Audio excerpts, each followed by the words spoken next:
the earlier tutorial, we have created the API app and we have installed Django REST framework using pip command.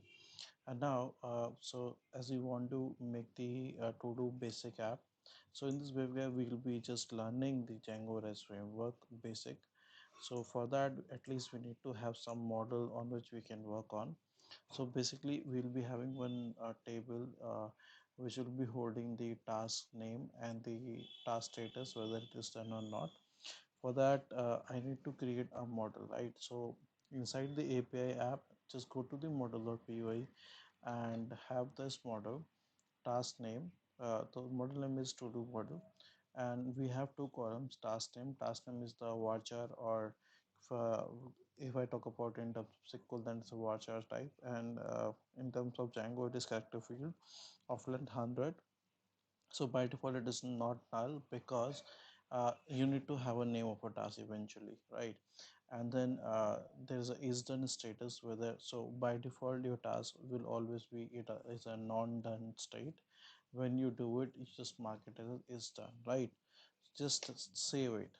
Right after saving this, so in the earlier tutorial we have just created this API app. What we haven't enter the name of this file inside installed app. We need to do this so that Django knows that there is some app which it's need to take care of. And plus we also need to have the REST framework over here also, as we've installed, right? So this will tell Django that we have two things installed in this, which Django can work with.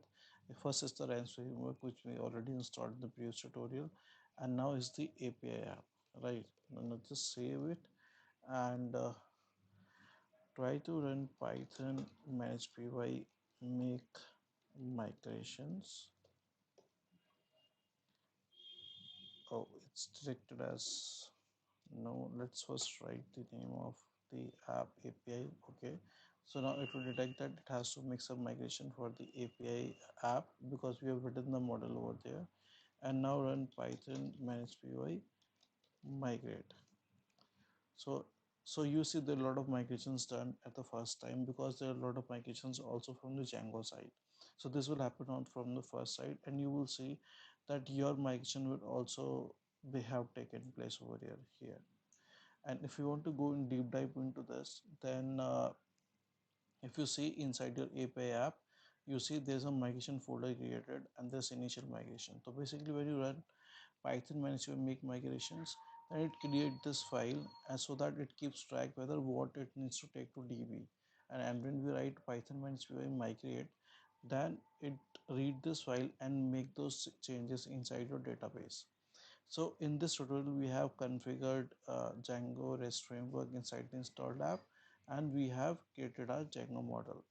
So in the next tutorial, we will be making our serializer, and we'll be learning a bit about serializer, that what is a serializer and how it works.